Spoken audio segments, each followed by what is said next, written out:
Good morning, guys. Happy Friday.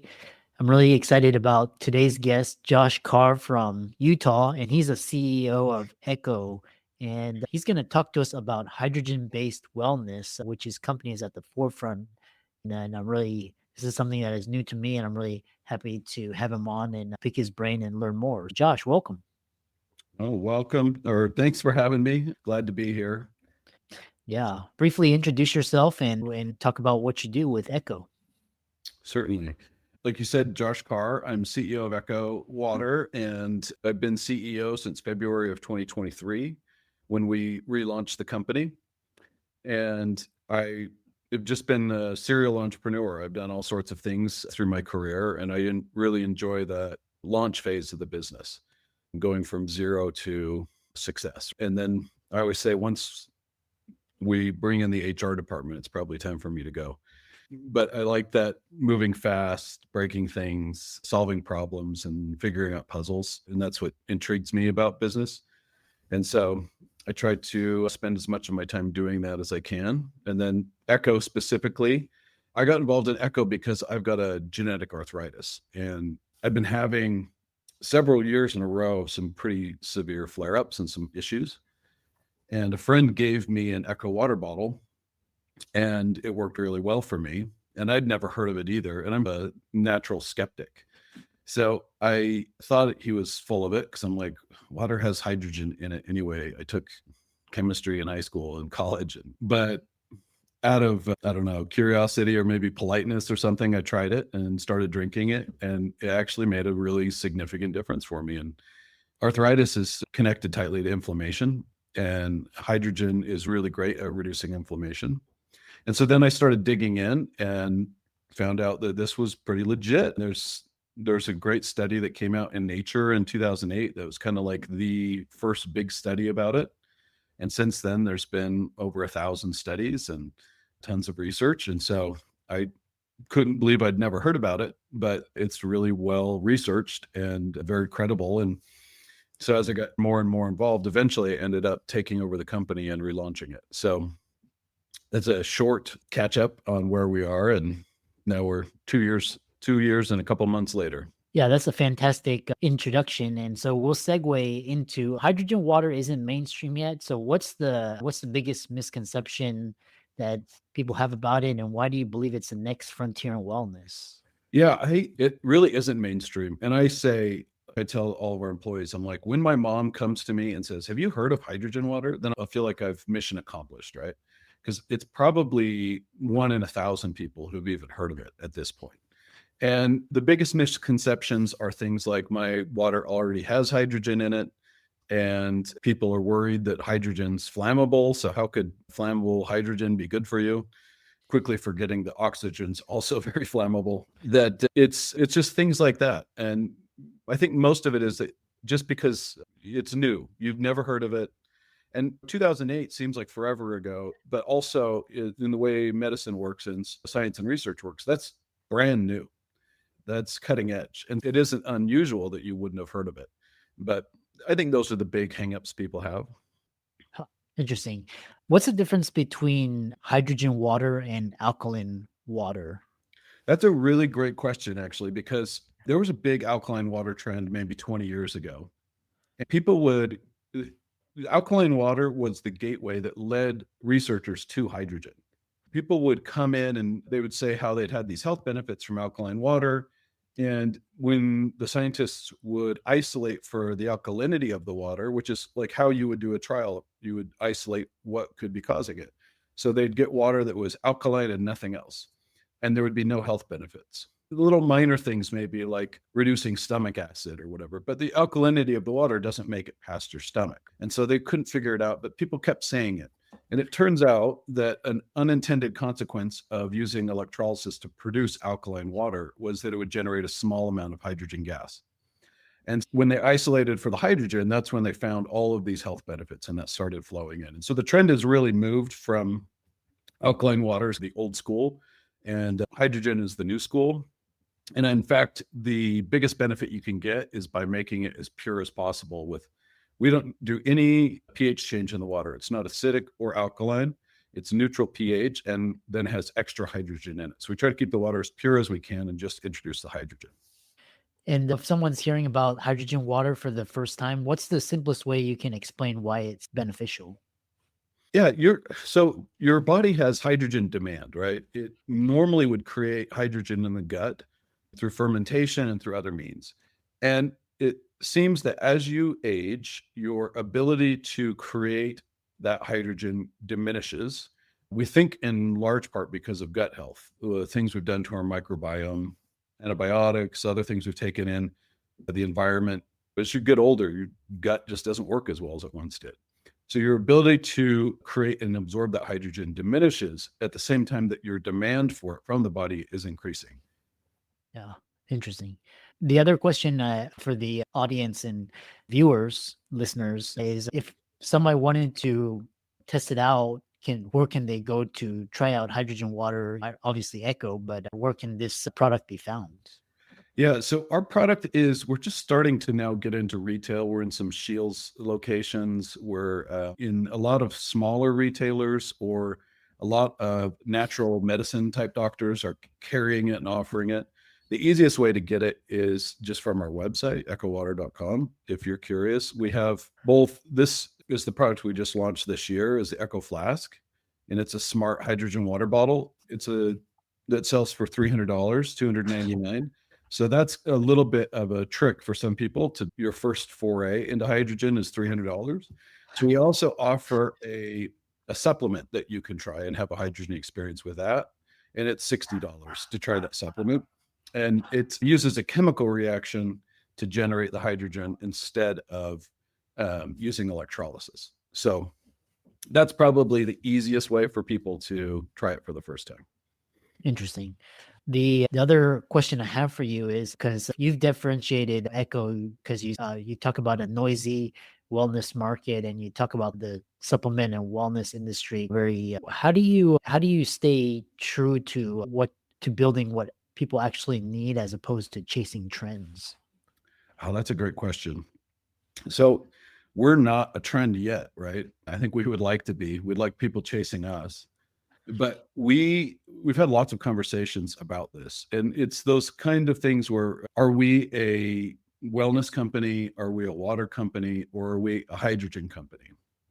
And I remember a friend asked me, like, if new research came out and found out that all the old research was wrong, would you still promote hydrogen or would you do something else?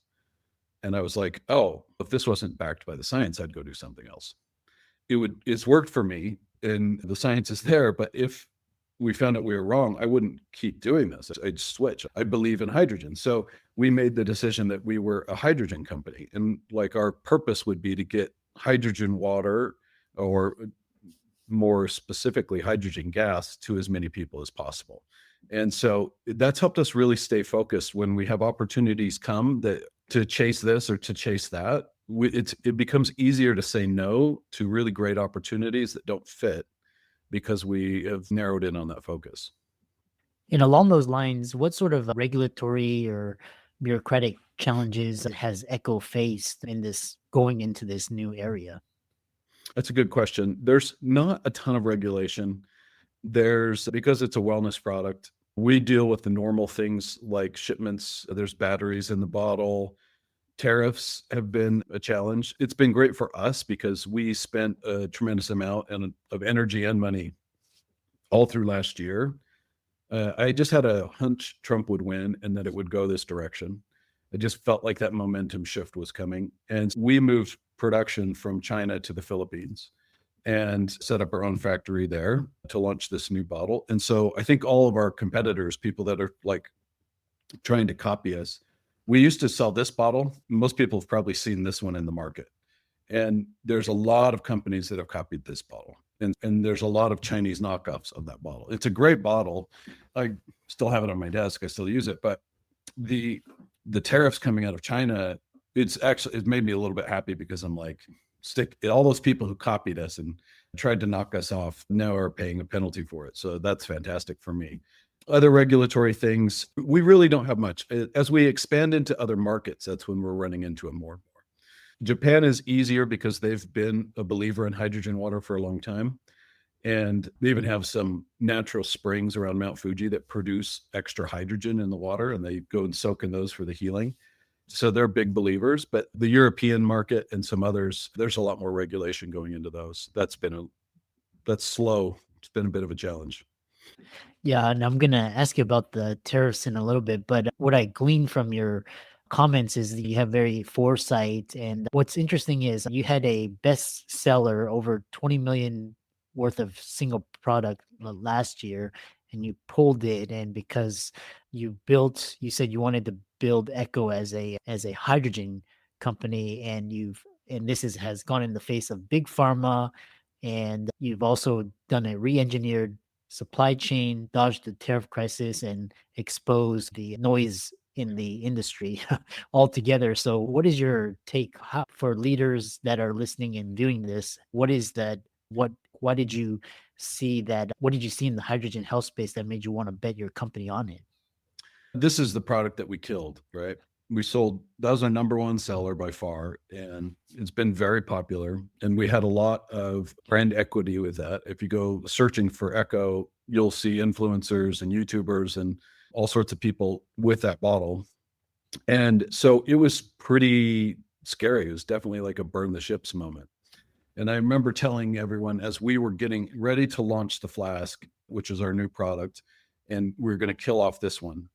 I remember telling everybody, I'm like, this is one of those transition moments where in 3 years, the story will be told that I was either a genius CEO who had this foresight and this vision, or an idiot that sunk the entire company. And it's the exact same decision set. And we'll see how history bears that out.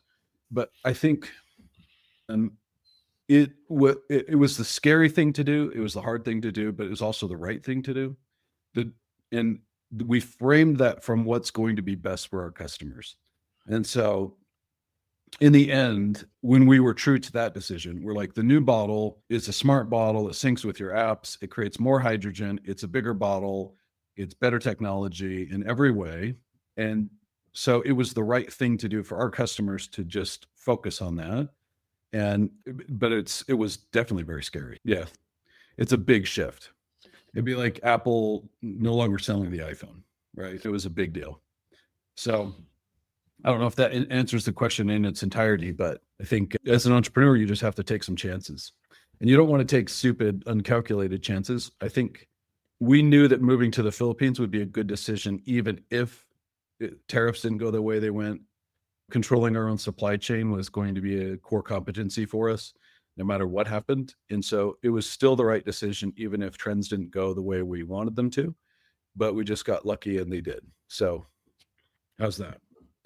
Yeah, it's really fascinating, and it reminds me of when Netflix decided to go from DVDs to streaming, and Yeah. the stock price crashed, and or when Facebook decided to get into the metaverse and their stock took a hit. But it's like these moments where if you continue like you do, like Blockbuster or Kmart or Kodak, you're gonna end Yeah. up dead. And it is, investors are right to be scared in that situation because it's a big risk and it's a big change, right? Yeah. And but Netflix could see some things that no one else could see. And really you make a bet on the team, right? You get the right people, then you're confident in that team and their decisions. But yeah, it was scary. Yeah. The other question I have for you is with these, talk about your ideas, because I know, earlier on we were talking about like how the migration, like kind of people are voting with their feet now, like Californians are exiting en masse, New Yorkers are moving Mhm. into Austin, the state's booming, and it's got its own set of problems. But how are you looking? Because your supply chain is in the Philippines, but any thoughts on like with Trump? Are you gonna try and bring manufacturing back on shore, or just keep it that way? Talk about that. That was our first plan, actually. We really wanted to do that. There's some complexity in manufacturing this bottle that I don't think people realize. If you've never done manufacturing, you don't realize how big and horrible the problem is that Trump is trying to solve.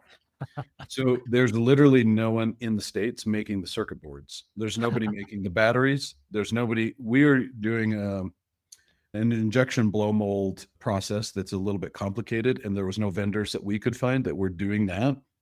There's people doing injection molding at small scale and some blow molding at small scale. But once it gets very technical, all the tooling, all the expertise, all of the resources for that are no longer in the United States. And then we've got some pretty strict environmental regulations that limit the stuff we can do with plastics. And you're near Houston, and I think there's so many oil refineries there. And we forget how many things come from that petrochemical industry. But we make the plastic beads, we ship them over to China, they turn them into products, then they ship them back. And there's some real constraints on making something here. We would absolutely love to make it here. It would go so much faster and so much smoother if we could find local people. That it's hard to get to the Philippines, it's hard to get to China to manage manufacturing. But I agree with that part of what he's doing, because it feels like we've made a big mistake by moving all of that core knowledge and competency outside of the country. And it's going to take years and years to bring it back. But I think it's really important that we do. But there's no option for us to bring it back. Even if we wanted, we wouldn't have the capital to do it. But even if we wanted to bring all those people here and set up the entire production line for the plastics and everything here, it would be extremely difficult at this stage. Yeah. Yeah, and I've talked to a lot of entrepreneurs, and if you look at China, they've already exported all their manufacturing to the Philippines and Vietnam, and it's actually you have to be quite very skilled to do what they do, and Yeah. we're very behind. We're already behind. Yeah, and we're doing kind of a hybrid agreement with a Japanese manufacturer, and so they're managing the manufacturing process in their facility. We like sublet a space, and they manage that kind of process. And then we've had to bring engineers in from China to the Philippines to do R&D and production, and so it's like that knowledge set in the US has really gone away. We focused on other areas to our detriment, I think. COVID really kind of exposed that, right? When we're like, oh, literally everything we need to survive right now is coming from China. This is a problem. Yeah, yeah, that's a product of the last 40, 50 years. Yeah. Very. Go ahead. Yeah, I know you had. Oh, I could talk for hours about all sorts of things, but one of my favorite little riffs or hobbies of my brain is like thinking through the unintended consequences of decisions. And we do things that sound good. We think we're solving a problem. And this happens in politics all the time, where you like set out to do something good and it goes more negative in the end. And that's the globalization. I think people had good intentions and it solved a lot of problems, but it created a lot of others. And I don't think we anticipated the unintended consequences of those actions and how much it would impact us in the future. So now we're finding out. Yeah. How can people connect with you and check out your product? Sounds really interesting, and learn from you, and just if they were inspired by this podcast. I don't do very many inspirational things myself. I am so busy that I'm not really building my own brand or doing anything on social media. I rarely post, maybe every once in a while, something, a picture of my kids or something. But Echo Water we've got a couple websites that would be very interesting for people. Echo Water is where you can see all the products and learn more about us. And then we've got another website called Hydrogen Studies, where we've aggregated all of the research on hydrogen, both from inhaling the gas, bathing in hydrogen rich water, or drinking it. And you can find all the different health benefits. You could look up any condition you might have to see if hydrogen would help you with it at that website. And that's a great place to start, especially for those natural born skeptics like myself. Excellent. Now, Well, and ChatGPT, I guess, does a good job now too. It's a great shortcut. yeah, yeah. Oh, one final question is, how are you thinking about AI in all of your operations, your processes, automation, delegation, elimination? I'm an early adopter of everything. So I'm a real power user with AI. I use it all the time. And I use multiple tools, both ChatGPT and Grok and Google, and we've tested the Microsoft one a little bit. We have a really great AI tool that we use for our customer service team, handles about 50% of the inbound. And depending on what question set it gets, for the easier things, it gets a higher score than our actual live agents. When people are asking product knowledge questions or how hydrogen works and those sorts of things, unless it's something very specific or complicated, then it knows to kick it over to a person. But that's a great system for us, and that's been a huge cost savings for us. And then my best use and the way that our team is trying to implement AI, I think in the beginning people thought, oh, it's going to write my term paper for me.